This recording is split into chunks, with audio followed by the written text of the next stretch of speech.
Vamos falar a respeito do preço do diesel. O aumento de quase 40 centavos deve chegar hoje ao consumidor. Essa é a expectativa. Mais uma vez houve preço no combustível, embora tenha sido preservado, dessa vez a gasolina e o gás de cozinha, mas o óleo diesel sofreu reajuste, aumento no seu valor. A Gorete Santos traz as informações para nós no Jornal do Piauí. Gorete, ótima tarde para você. Boa tarde, a você, a Lídia, a todos que acompanham o Jornal do Piauí. Mas não é tão boa notícia, né? Mais um reajuste para cima, que é normalmente o que acontece, sobre o óleo diesel, que tem impacto sobre toda a economia do país, levando em consideração que tudo que nós temos é transportado praticamente por rodovias, né? Depende do transporte de cargas e o impacto sobre a economia é realmente muito grande. O litro do óleo diesel aqui em Teresina, Joelson, chega a R$ 7,64.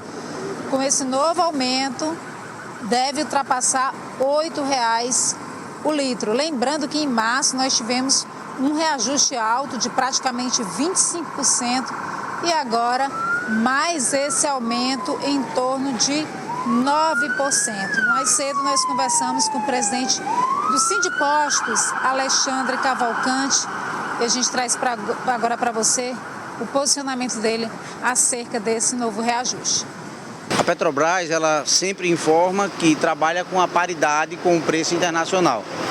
Depois desse reajuste que ela já praticou hoje, o diesel continua cerca de R$ 1,00 mais caro fora do país e a gasolina cerca de 50 centavos mais caro. Isso é um indicativo, tá? Não é uma certeza, mas é um indicativo que poderemos ter novos aumentos a qualquer momento. Para os postos, o aumento teve de 40 a 50 centavos, nós estamos comprando mais caro.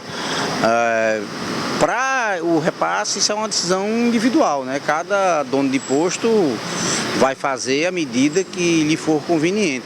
Acredito que alguns já repassaram, outros vão repassar, mas é uma decisão individual de cada dono de posto. O país é um país essencialmente rodoviário, né? Então,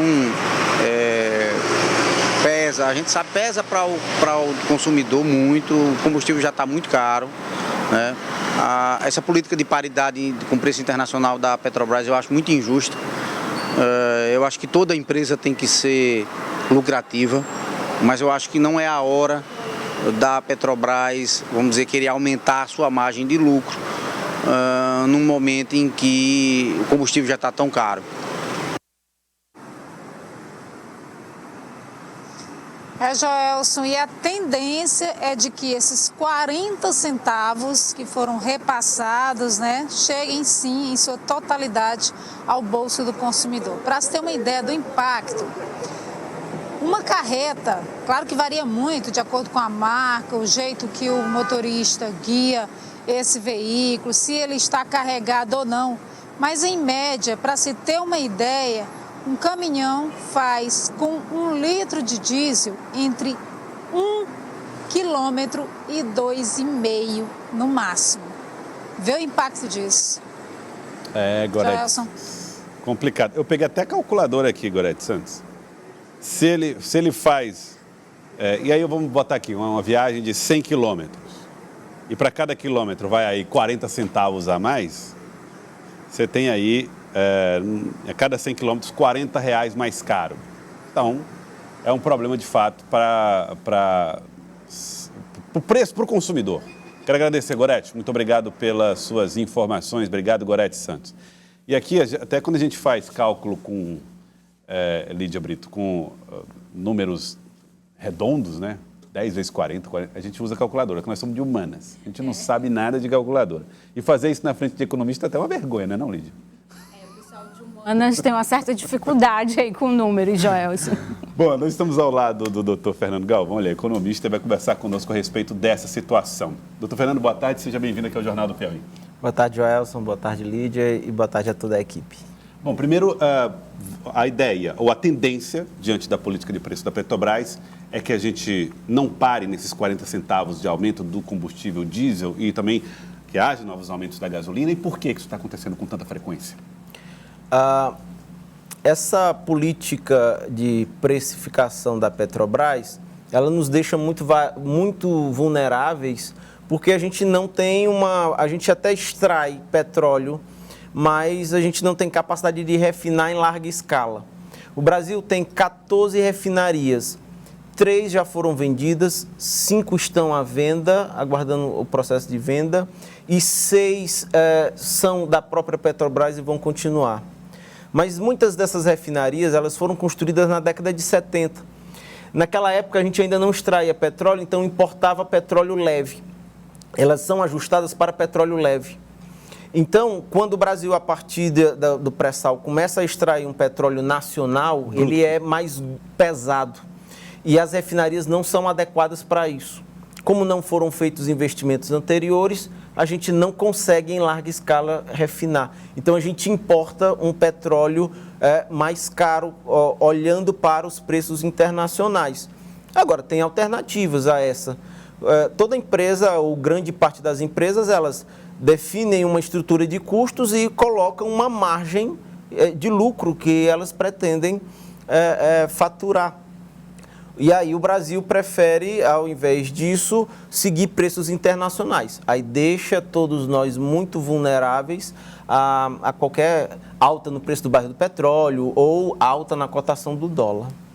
Então, quando o senhor coloca aí nessa questão dessa política de preços, né, de certa forma derruba argumentos, né, que são utilizados pelo governo, até por aliados do governo, de que a culpa seria apenas do cenário internacional, e até se falando aí da guerra, né, da Ucrânia nesse momento. É uma decisão de governança. Até porque a Petrobras é uma empresa de economia mista. E o maior acionista, ela tem ações na Bolsa, mas o maior acionista dela é o governo federal, com poder de voto. Então, vejam, é uma questão de governança, de decisão política, e ela nos coloca muito vulneráveis, né, nesse cenário internacional. E a cadeia toda de combustível é oligopolizada. Desde a produção, os países da OPEP controlam 70% da matriz energética mundial, que é o petróleo, por exemplo. Oligopolizado quer dizer pouca gente produzindo. A cadeia a cadeia que distribui para o mundo inteiro é dominada por pouca gente. Poucos grandes distribuem produzem, distribuem e comercializam. Lídia? Agora, professor, como é que isso tem um impacto também nessa cadeia, né, com relação à questão dos alimentos, né? Como se fala de preço dos combustíveis, isso tem um impacto em toda a cadeia de preços, né? Tem uma questão interessante. Essa alta do diesel específico, ele não influencia diretamente o IPCA, o Índice de Preços ao Consumidor Amplo, mas ele atinge a cadeia logística de distribuição, de movimentação das mercadorias no Brasil. Então, os preços dos fretes e do transporte vão encarecer os preços dos alimentos, que indiretamente vão afetar aí, o orçamento da gente, que já está tão apertado. Ou seja, a gente não abastece carro a diesel, né? Não tem acesso ao carro a diesel, mas tudo que nós consumimos é transportado por veículos a diesel. Isso vai parar, na prática, no bolso do trabalhador brasileiro. Isso. O modal brasileiro de logística, a movimentação de mercadorias se dá através de rodovias, num país de dimensões continentais, que deveria ser feito através de ferrovias. Agora, quando é que isso vai chegar, de fato, no valor da cesta básica, por exemplo? Joelson, quando eu vi que na madrugada que a Rússia invadiu a Ucrânia, de tarde os postos de combustível em Teresina estavam aumentando os preços sem uma justificativa viável, né, para que esses preços do diesel contaminem os preços dos alimentos também. Vejam, é porque na relação de consumo podem existir, nem todo mundo tem a plena informação de como acontece, ou pelo menos quem consome. Quem tem é quem vende. E isso pode alimentar comportamentos oportunistas. E aí a gente vai ter aumentos até acima, não necessariamente completamente explicados por esse aumento do diesel, mas por comportamentos oportunistas do mercado que vão pegar carona nisso e contaminar preços para as pessoas. Professor, e tem um impacto também no setor de transporte, né? Aqui em Teresina a gente vive uma realidade que já há essa dificuldade aí de ter acesso a ônibus, né? A população recorrendo aos aplicativos, isso tudo gera um aumento, né? E a renda da população fica comprometida também nesse setor do transporte. É por isso que nós precisamos de um poder público forte e capaz de proteger os cidadãos em momentos de grande vulnerabilidade como esse que nós estamos. Não é o momento atual. Essa política envolveria mudar a política da Petrobras. É certo fazer isso? Qual o risco que a empresa corre se uma política intervencionista excessivamente for posta em prática? O primeiro reflexo que a gente pode dizer é que isso derrubaria os preços das ações da Petrobras. Seria uma ótima oportunidade para o cidadão comum comprar as ações da Petrobras, já que elas ficariam mais baratas. É uma empresa viável, é uma empresa forte, ela iria valorizar ao longo do tempo. Exerce o monopólio. Ela controla o mercado, não geraria maiores impactos. Para os acionistas, sim, mas nós temos uma população muito grande e muito vulnerável nesse exato instante que precisa ser observada. Pois não, Lídia. Professor, não tem como falar, né, sobre esse assunto sem falar de outubro, né, das eleições, quando a gente olha aí os dois candidatos, né, Bolsonaro e Lula, né, eles falam, já apresentam aí as suas propostas econômicas, falam aí dessa questão da inflação, do preço dos combustíveis. Olhando para esses dois pré-candidatos aí que estão nesse cenário, o senhor vê, diante dessas propostas, uma possibilidade de mudança nesse cenário para 2023?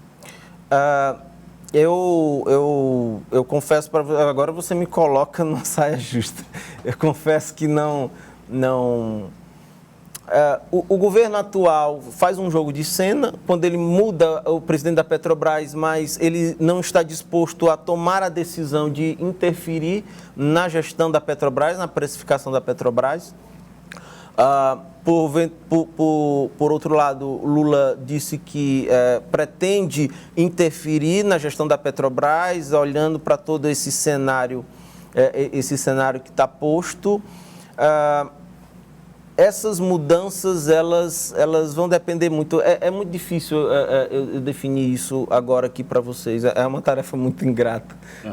Eu consegui responder isso. É melhor esperar e ver quais serão os primeiros movimentos do futuro governo ou deste governo. De qualquer forma, independente. Agora sim, eu respondo com mais firmeza. É assim, independente de quem ganhe a eleição, o país precisa de um plano de governo articulado com diversos programas, com diversos projetos, uma coisa que integre governo federal, governos estaduais e governos municipais, poder executivo, legislativo e judiciário. É somente com essa costura que a gente vai conseguir ter um país com uma rampa de recuperação econômica mais inclinada para cima e menos quase paralela e horizontal. Quero agradecer. Muito obrigado, doutor Fernando Galvão. Muito obrigado pela participação aqui no Jornal do Piauí. Obrigado a vocês. Muito obrigado.